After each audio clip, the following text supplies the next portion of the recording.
Hello and welcome to this Wednesday edition of the Fight Bomb Wrestling Podcast, the show that is for the fans, by the fans. I am your phenomenal host, Mr. Podcasting, Chris Belcher.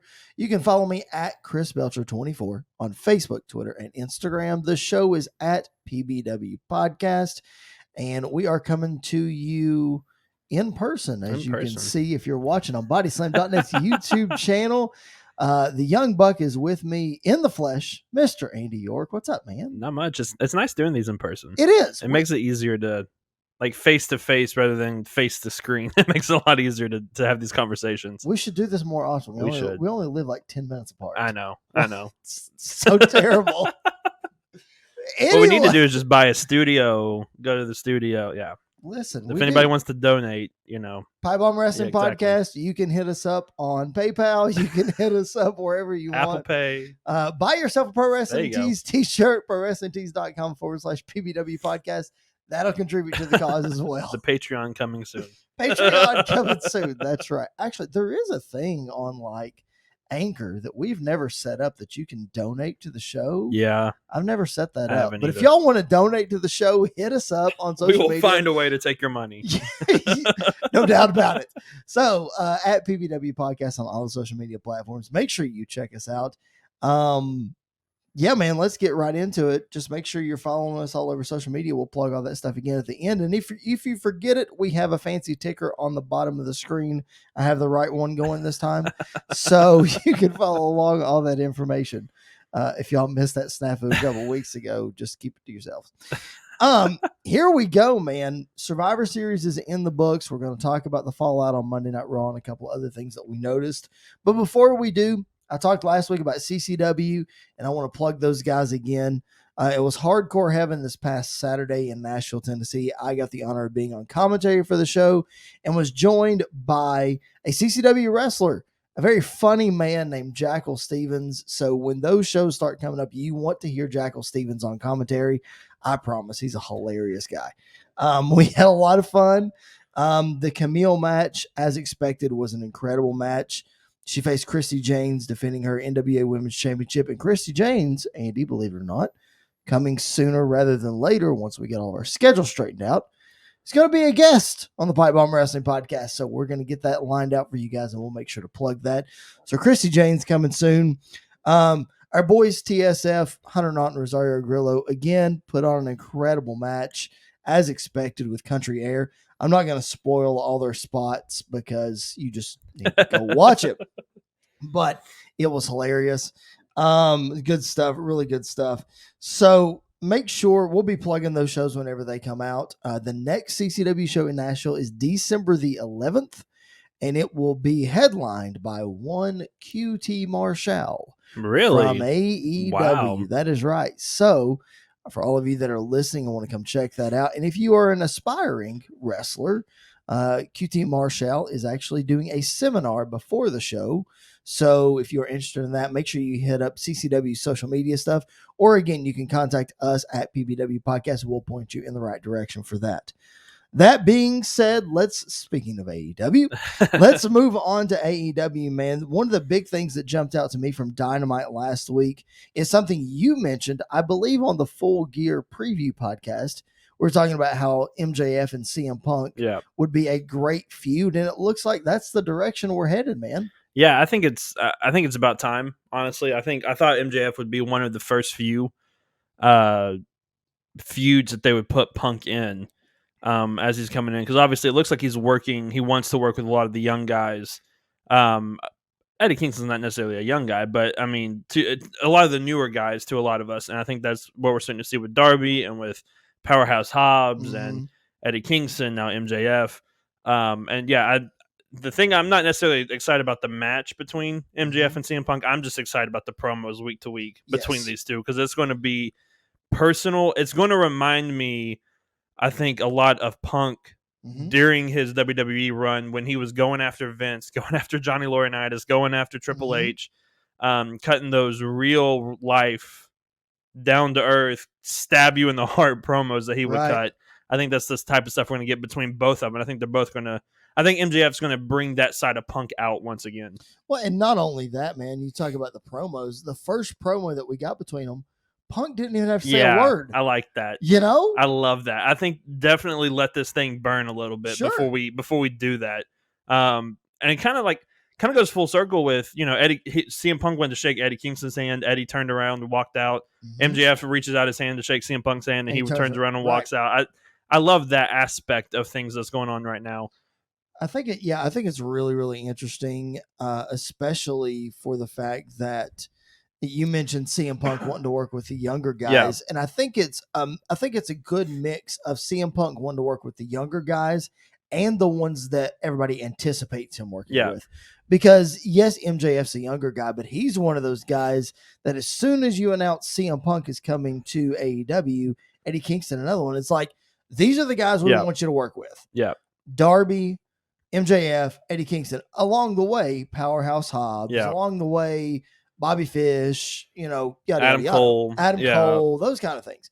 So there's the anticipated ones, and so I think it's great. They need to get and it gives MJF something to do that is, I'm not gonna say fighting Punk is on like a world title level, but it's just another step to the main event scene for MJF that I don't think he necessarily needs, but it's not going to hurt him to have this feud with CM Punk at the same time. Well, you've got to get him away from Jericho. Yeah. Like, the Jericho thing was fine. It was good. It needed to happen. It went on for a really long time, though.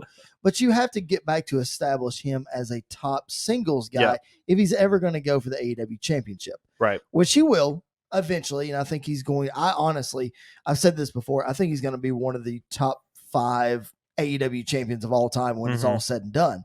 I just think he has that potential. And I think they're probably going to split him and Wardlow up first. Yes. Before he goes after that title. So, because I don't think the next pay-per-view is Revolution. I think that's where we probably get Punk versus MJF. Yep. And I think what might happen is Punk may win because of Wardlow, and then at the next pay-per-view is when we get MJF versus Wardlow, or maybe even like a special Dynamite we get MJF versus Wardlow. I agree. Yep. I definitely agree with that. And I wouldn't be shocked if Wardlow won either. Oh, me either. Because again, you've got to establish Wardlow, and beating MJF doesn't hurt. I don't care. It doesn't hurt MJF. I don't care who beats MJF. It doesn't hurt him. No. Because all he has to do is come back with one of these gut-wrenching promos. And he's back in. And he's in the main event scene already. He's one of those few guys in wrestling where, I mean, he's kind of like what Bray Wyatt should have been, where when he loses, like when he lost, he could cut a promo and it would have been fine. Yep. The problem was Bray Wyatt lost so often that the promos didn't mean anything afterwards. That's true. I think if he did that with MJF, where even if he did lose to Wardlow, he could just cut a promo.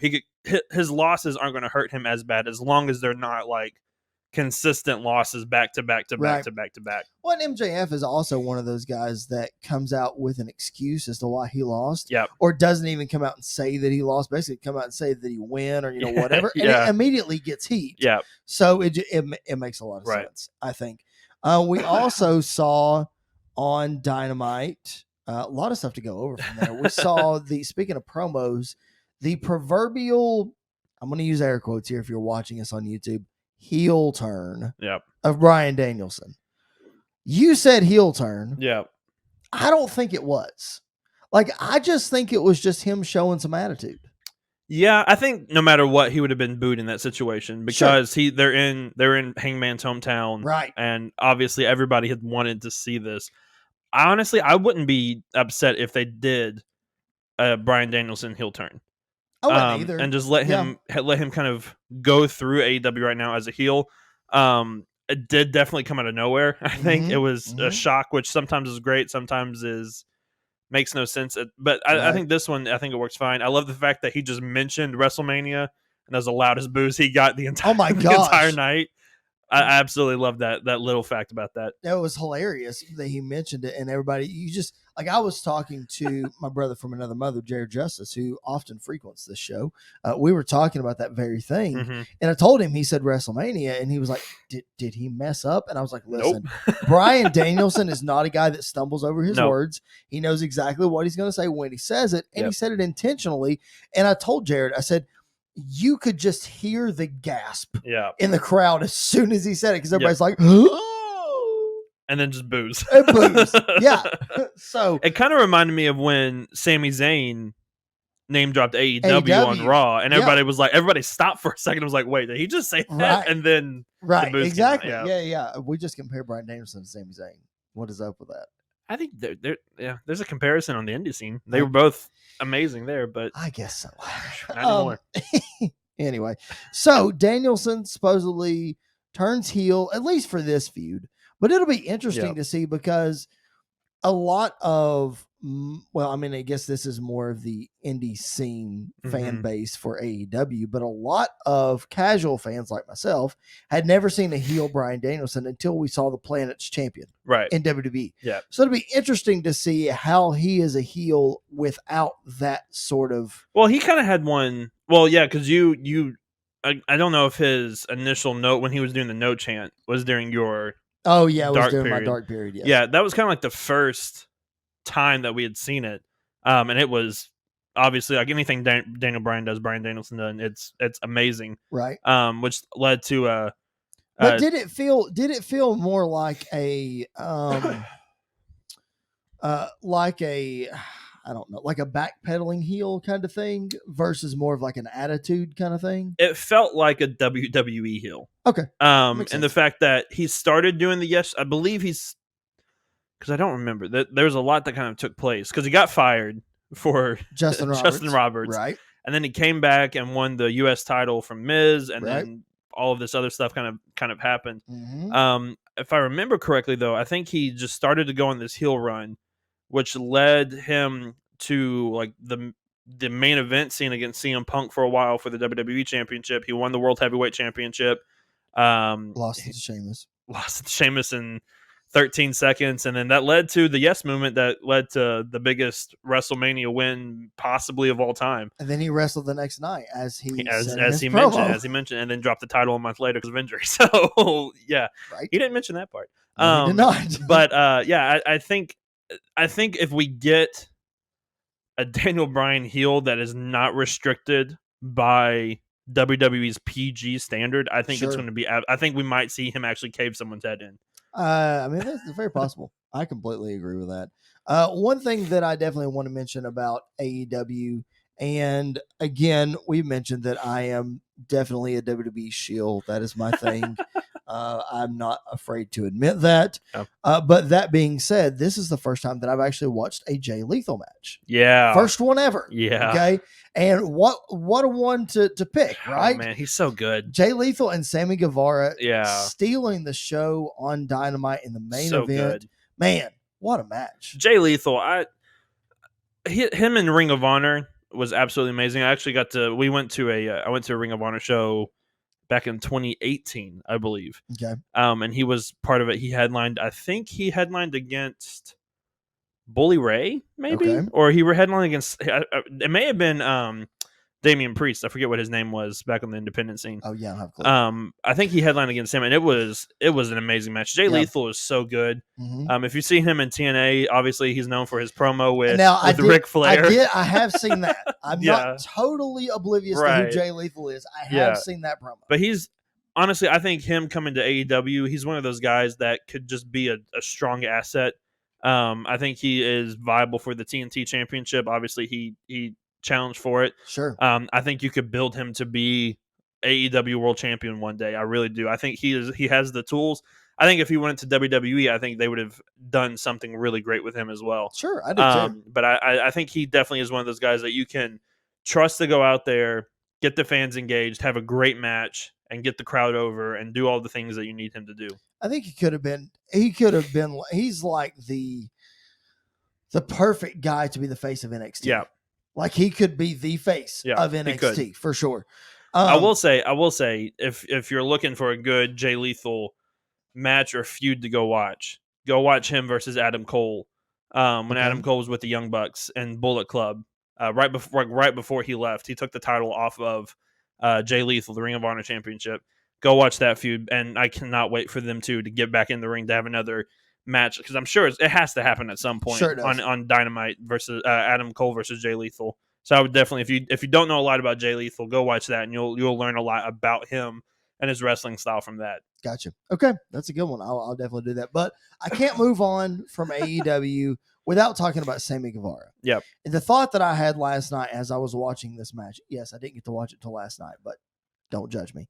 But the thought that I had in watching this match is I feel like we're starting on this podcast specifically, starting to talk about Sami Guevara like we talk about Seth Rollins. Mm-hmm. The dude, and maybe he's not on Seth Rollins' level, but the dude is operating on a whole other level than anybody else in AEW. Yep. Like the guy is consistently week in and week out having the best match on the show, and the crowd notices it. And the dude is a star in the making. I mean, even in subpar matches like what we talked about at Full Gear with Minnesota Street Fight. I mean, it wasn't the best fight in the world. It wasn't the best match in the world. But the talking point after that was Sami Guevara. Like, and him hitting that swanton bomb from the top of the ladder like Jeff Hardy. Him going crazy. Even in because I know you weren't a big fan of the Stadium Stampede matches. He was still the standout of those type of matches. That's exactly what I was getting ready to say. You know, look at the Stadium Stampede matches. Blood and guts. Especially the second Stadium Stampede match where he and Sean Spears were the only ones to actually make it into the arena, into the ring, and finish the match. Yep. Oh yeah, he got the pinfall. He got the win for them. Yep. Yeah, that was a big shock. Blood and guts. Was it the first Stadium Stampede where they did the Matt Hardy hitting him with Matt the golf cart stuff? Yeah. So his match with Miro for the TNT Championship was one of Miro's best matches. Which Miro's had a lot of good matches, but one of his best matches in AEW. Yep. I know it's definitely his best match in AEW. And so I think Sami Guevara is quickly. I honestly think they're giving him this title run to see what he does with it, because I think in the next 2 to 3 years he is going to be an AEW champion. You talk about promo wars with MJF. Sami Guevara can go on mic. That would be a fantastic feud for the championship. Yep. Oh my! I think that would be great. I think Sammy would be a great guy to take it off of MJF. I think you're right. I definitely think so. All right, for those of you who are just checking us out, whether you're watching us on YouTube, whether you're listening to us on SportsWire Radio, or wherever you find your podcast, this is the Pipe Bomb Wrestling Podcast, a show that is for the fans, by the fans. We come to you every Monday and Wednesday with brand new content, and most Fridays on the BodySlam.net YouTube channel, depending on how the week goes. Exactly. Sorry about that, y'all. I am from your... Try it again. Take a shot. I am your phenomenal host, Mr. Podcasting, Chris Belcher. With me, to my left, in the flesh, is the young buck, Mr. Andy York. And Andy, we're like recording in the middle of the day for the first time ever. It's weird. So like my brain is not, I don't think it's fully awake. I feel like I should be watching NXT right now. Like I really feel like I should be, my iPad should be here watching NXT right now. I know, right? But here we are, ladies and gentlemen. We're going to have some changes, but that's going to be coming soon. We'll talk more about that later. Hopefully it won't affect anything, but nonetheless, here we go. Survivor Series is in the books. We've had about 48 hours to really process what happened, go back and watch anything that we missed, yada yada yada. What was there anything that really jumped out to you or that you discovered within the last 48 hours about Survivor Series that maybe we didn't talk about on Sunday night? Well, I went back and watched the men's Survivor Series match, because everybody online was raving about how they thought it was better than I thought it was. And so maybe when I have an opinion and then I'll go on Twitter, which is not always true. Right. When I go on social media and see that 90% of what I'm seeing, people are enjoying it, maybe I just wasn't in the right mindset. 100%. And so I went back and watched it and I was like, okay, it's not as bad as I thought. I think just the way they did Drew and Bobby really took me out of it. Watching it, I think that's what took it out of me. But going back and watching it, I think it was, it was better than I anticipated, better than I thought it was at first. Yeah. Especially after Raw, I don't know if they're going to have anything big, but it seems like they have something big planned for Austin Theory. Which is weird. Yeah, it's really weird. He's great in the ring. His match with Big E, which I'm sure we'll talk about, was really great. But it's just out of nowhere, because this is his third time on the main roster. Yep. And they hadn't done anything before, so I don't know what has changed. Maybe Vince coughed and got an idea and saw Austin Theory and is going for it now. Or maybe this is his one final shot. Maybe. Maybe if this might be his John Cena moment. Exactly. Yeah. If you don't get it here, bro, we're gonna send you packing. Yeah. But yeah, I think he would be, not to get too far down a rabbit hole on Austin Theory, because obviously we're gonna mention him just a little bit, but I think he's a solid U.S. champion, and that's about it. Yeah. Yeah, I think you could make him a viable contender for a championship, not just out of the blue random. Sure. I think you could, but they didn't really do that in NXT. Right. But they didn't really do that with Damian Priest either, and look at where Damian Priest is now. Right. So I don't know what to expect. I think Austin Theory, out of everybody that's been called up to NXT, Austin Theory getting the push that he's getting is not what I was expecting. I mean, good for him. I mean, he's getting his opportunity, he's getting his chance, but I don't know how far or I don't know how high that glass ceiling that Vince likes to talk about. I don't know how high that is actually for him. Yeah, I don't know, because I don't feel like we've seen a lot promo wise from him. Yeah. He's great at taking selfies. Well, I mean, you better be great at doing something if that's part of your gimmick. I mean, good grief. If Tyler Breeze came down to the ring and didn't know how to use a selfie stick, then he'd have been in trouble. His whole gimmick would be shot. So same thing with Austin Theory right now. One of the things that jumped out to me in my sleep-deprived, brain fog state of Sunday night, I didn't even acknowledge when you were talking about Randy Orton's RKO as Survivor Series. Yeah. Holy cow, man. I was wondering. I just, seriously, it just went whoop over my head. I don't know where it went, but daggum, man. It looked great. That was insane. The other thing that I didn't mention, we were talking about commentary and how good McAfee and Graves were together with Michael Cole.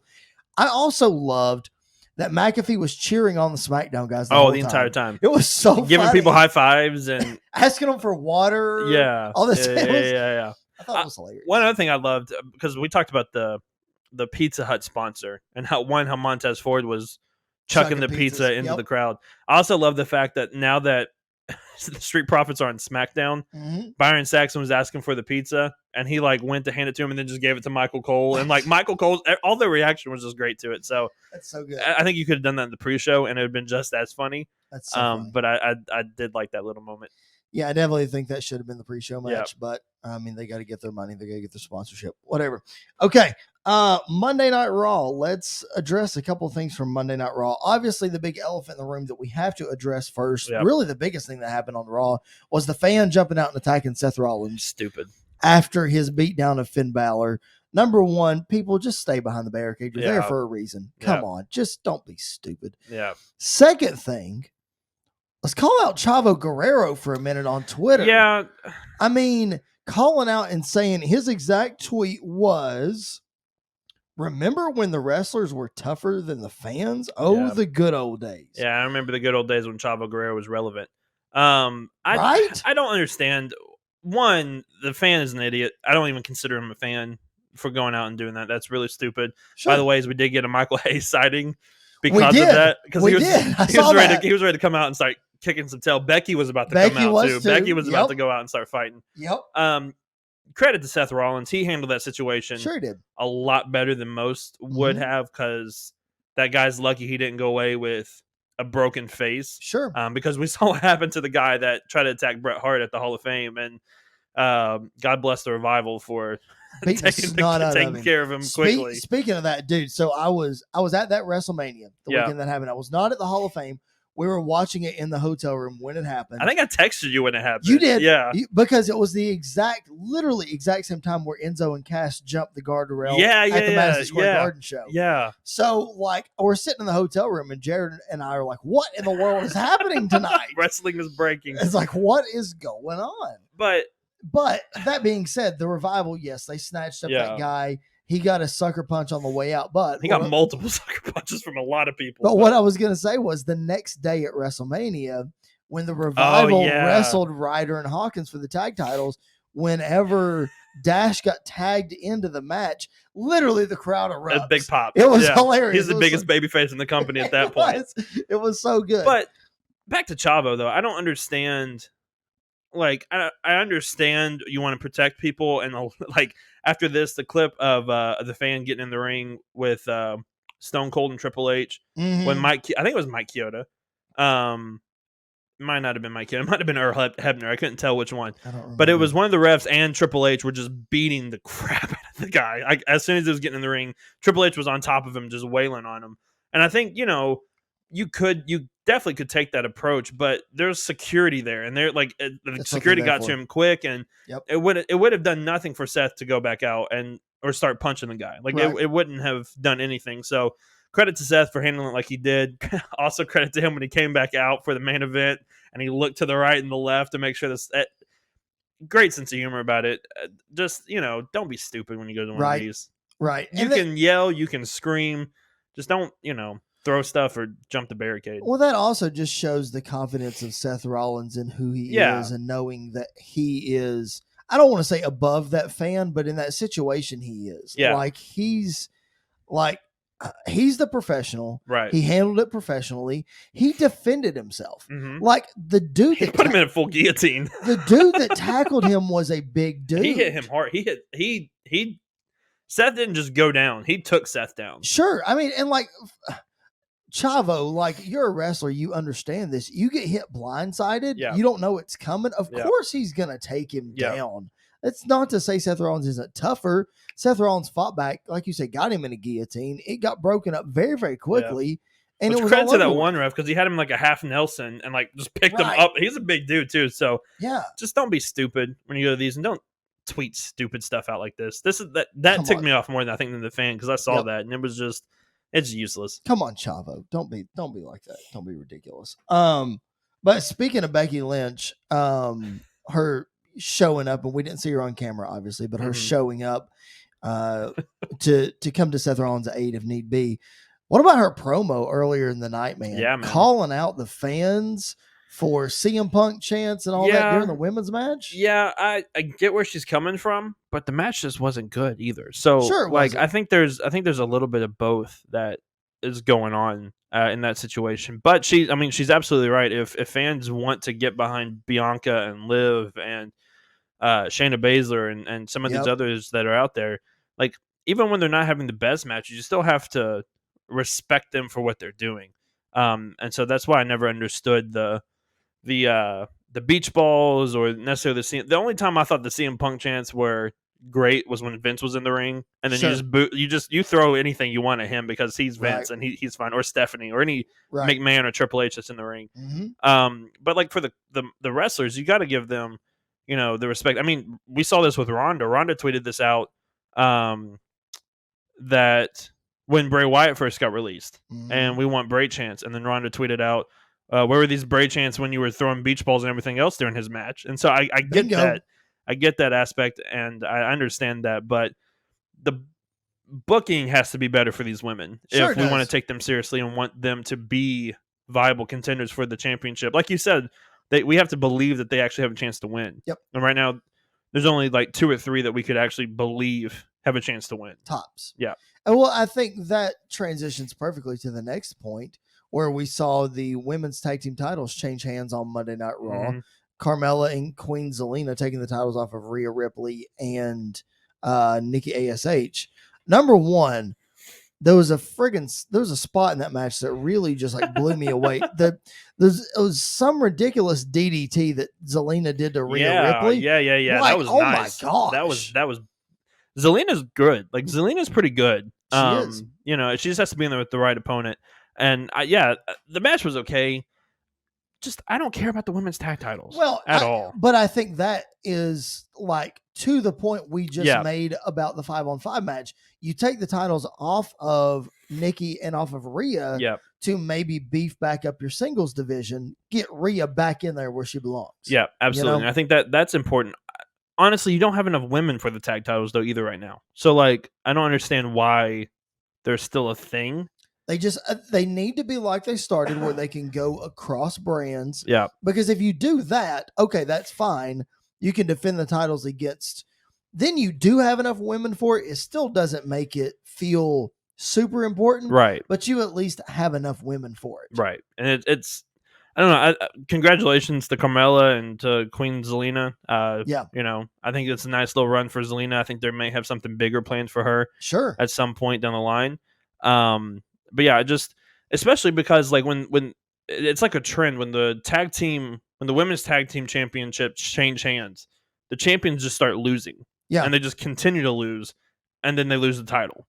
And so it does not make sense at all, the booking for them. But as heels, that's okay. Yeah, but for Nikki and for Rhea, it didn't make any It sense. didn't make any sense. Right. Especially Nikki. Like Nikki lost all the time, and then she was the one that got pinned. And so I don't know. Maybe if we're gonna get to like maybe Rhea turns on Nikki, and we get like a heel Rhea to come back in, because that would be cool. That would be nice. That'd be cool. And maybe Becky turns face again, because she's Becky Lynch, and nobody really boos her that much. The promo that she cut the other night, she tried her best to get them to boo her.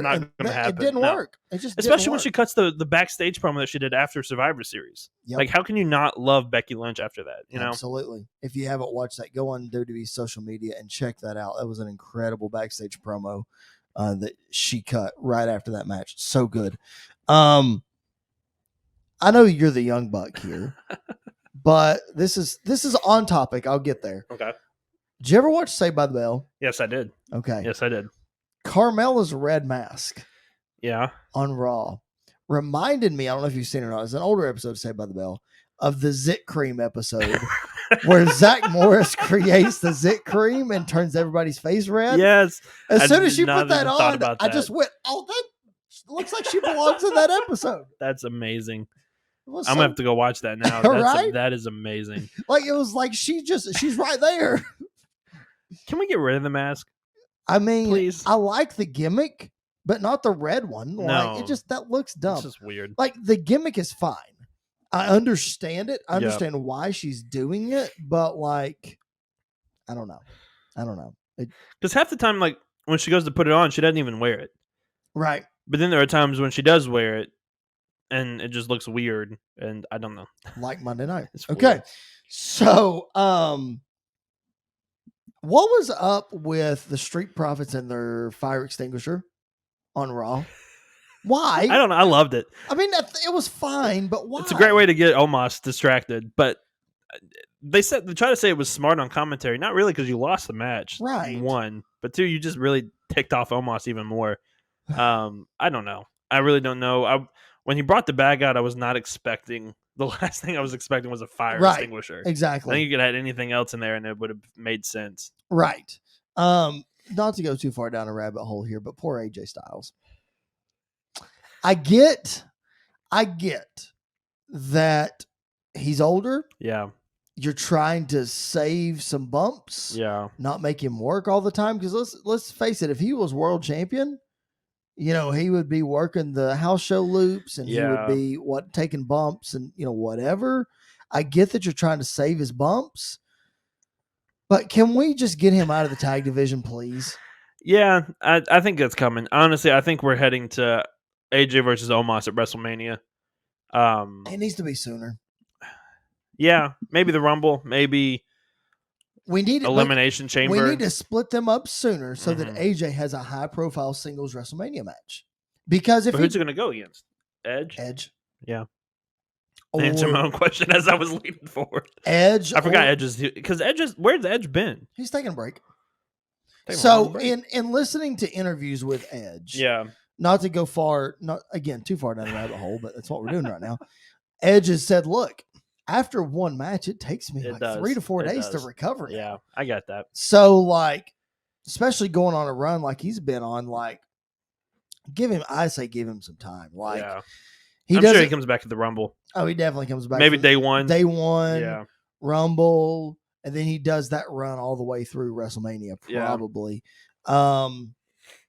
But yeah, I'd say Edge and AJ, or AJ and AJ Finn would be cool. AJ Finn would be great. AJ Rollins.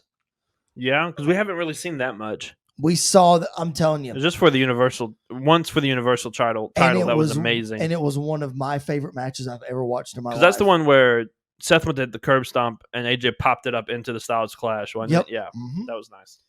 It's so good, so good. So let's talk about Austin Theory again real quick. Austin Theory he has the egg. He takes a selfie with the egg and he got scared. And Vince said that he was taking initiative and he gave him the title shot. That is the most accurate description of Vince McMahon in a 24-hour period. It goes from being livid at everybody to being like, you know what? Let's not make any sense here, Austin Theory. You can have the world title shot. Forget you, Sami Zayn. That is Vince McMahon in a nutshell. So do you think this storyline was pointed more towards getting Sami Zayn over and Austin Theory at the same time, or It seems like they may be trying to turn Sami Zayn face. how do you figure? Because now we see that the conspiracy is true with Vince McMahon and Sami Zayn. Well, that's true. Because I was more like, yeah, Sammy, you should go after the U.S. title because you did get screwed out of your opportunity. Right. I don't really know. I have no idea what the purpose of this was for. I honestly thought since all SmackDown superstars were there, I was expecting, and I know this was a pipe dream, but I was expecting Roman to be the one to have the egg and say, you know what, you want it back? Put The Rock versus me at WrestleMania. And then you can have your egg back or whatever. I know that's a terrible way to get to The Rock versus Roman, but it's an egg. You could get there with it, but or you don't even have Roman do it. You have Paul Heyman walk in with it. Yeah. And do the exact same thing. Yeah. I agree with that. Yeah, Why an egg? Like, I think egg, gobbledygook, or Survivor Series, I think that all has to be connected somehow. But still. It is connected, and it's connected to The Rock's Netflix movie. Is it Red Notice? Is that what it's called? Oh, yeah. So that's like the centerpiece of that movie. So apparently we need to go watch that and to figure out how valuable this egg really is. $100 billion. Roman's next contract. There won't be a company left, Roman, if you do that.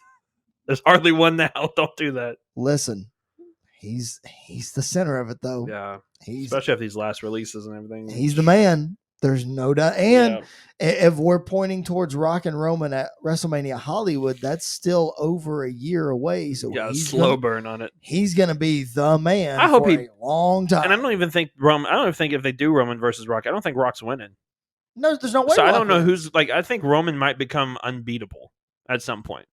Roman is going to be more unbeatable than Hogan. And I'm fine with that. Yeah, it's fine. Until somebody does beat him, and whoever beats him then is the biggest star in the company. Or they get crapped all over. If you don't choose the right If you don't guy. do it right, yeah. If you choose Austin Theory, then it might not. Oh, God. But who would be that guy? Like, who would be... Because I could see it being Braun Breaker. Von Wagner, because they apparently love him. I think it could be Seth. I really do. Maybe. I think Seth could be the guy to beat him. Yeah. Because I don't think it'll be an NXT guy. I don't think it'll be... Because you have to look at Vince's logic. Right. Which, this is a terrible discussion to have, but I'm going to try. Because his logic changes so much.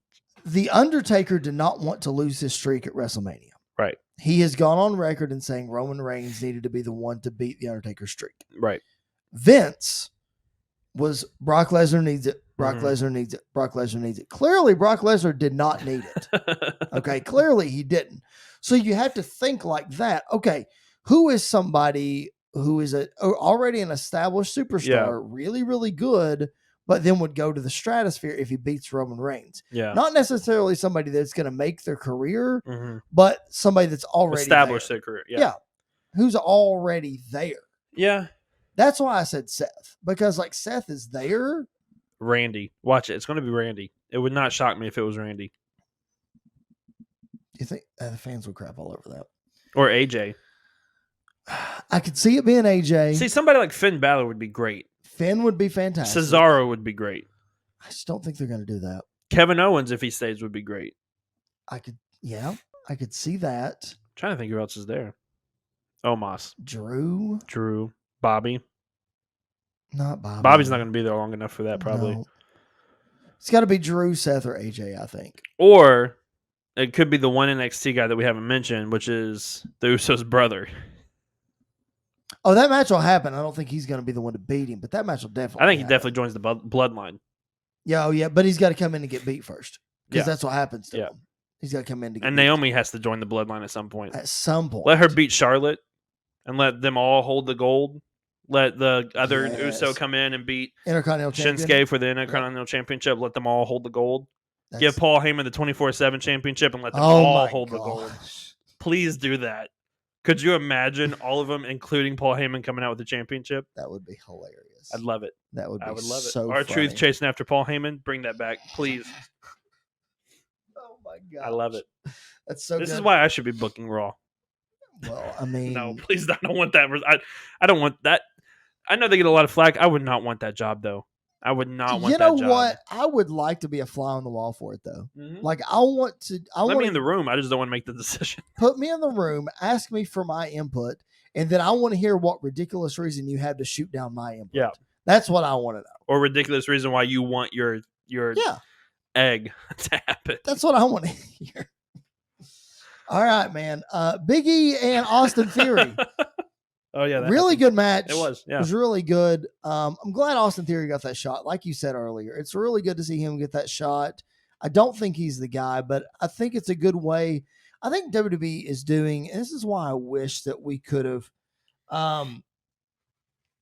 gotten more appearances with Brock Lesnar as champion. Mm-hmm. And I know that Brock Lesnar's contract is whatever Brock Lesnar's contract is, but like having Big E and Roman on the show every week in some form or fashion, just still makes it feel important. Yeah. Like they don't have to wrestle every week. It's great that they do sometimes, but it still makes it feel important. Yeah. I think the thing with Brock, though, is if Brock is on every week, Brock loses his mystique. Sure. And so I think him holding the title and not being there in a weird way elevates the title and himself at the same time. And I think he's the only person in the world that would apply to here. Taker. If Taker was champion, yeah, probably Taker. Taker would be a good one. Or even The Rock. Like, The Rock would probably apply to that as well. But yeah, I agree. Like, seeing Big E fight every week with the championship is nice. Seeing Roman, he doesn't necessarily fight, but being involved throughout the entire show is important because he's the champion. Like, they're both the champions. Right. This is their show. And so I think that's really important for them to do that as well. But Roman certainly has that mystique about him. Oh, yeah, absolutely. So how does he keep that? And he's weaved throughout the show and he's on every week. Because he has the advantage of having the faction with him, the bloodline. So when the bloodline speaks, they speak for Roman. That makes sense. And so I think he can speak. It's like when Brock didn't show up, Paul was there. Paul spoke for Brock Lesnar, and I think that's kind of the same thing that's happening here. I don't know how Big E is doing it by himself, but I think Big E's doing it by putting the work in, and I think that's the difference between the two of them. I'm not saying that Roman's obviously not putting the work in because he absolutely is, but he's taken so long to build this character that he doesn't necessarily have to put in the work week to week in the ring. Right. He can just be there. His presence does that for himself, but Big E is still establishing himself and allowing himself to do that by just putting in the hard work and wrestling each week. Because he's never really been a singles wrestler. Right. So him being able to, I mean, that's impressive too. Really his first real singles run on the main roster. He's a champ. Yeah. Yeah. You know, he's headlining a show. He's the centerpiece of a 3-hour show. Yep. So, and some people forget he was the centerpiece of NXT for a while. Sure he was. And he was a great NXT champion. Yep. And I think it's coming, I think we're starting to see that now with more experience and knowing how to do the main roster thing, seeing him with the WWE Championship. I agree. All right, as we get ready to wrap up this edition of the Wednesday episodes of the Pipe Bomb Wrestling Podcast, we have to hand out our high spots and our turd sandwiches, the highs and the lows of the wrestling business this week. We can use something from Survivor Series if you would like. So I will throw to you first for your turd sandwich, the worst thing in wrestling so far this week. Other than the fan attacking Seth, I would probably say, I don't know, probably the whole 24/7 thing. Like it just, it's whatever. Congratulations, Dana Brooke. I love the comment Corey Graves made on commentary about, I feel like I had something to do with this. That was funny. That was a nice comment. That was good. But yeah, I mean, it's just the 24/7 title. Who really cares about it as much? And, it's whatever. I'm not going to say the fan, but I am going to say Chavo. And Chavo's tweet, just because like Chavo, you come from this wrestling legacy. Yeah. And you literally just tried to flush it down the toilet. Yeah. By acting like an idiot. Yeah. Like, come on, man. Just. It's kind of like when The Undertaker said the locker room was better when they were doing drugs and carrying guns and everything else. Right. It's just like, no, it probably wasn't. Right. So I'm gonna hand my third sandwich to Chavo.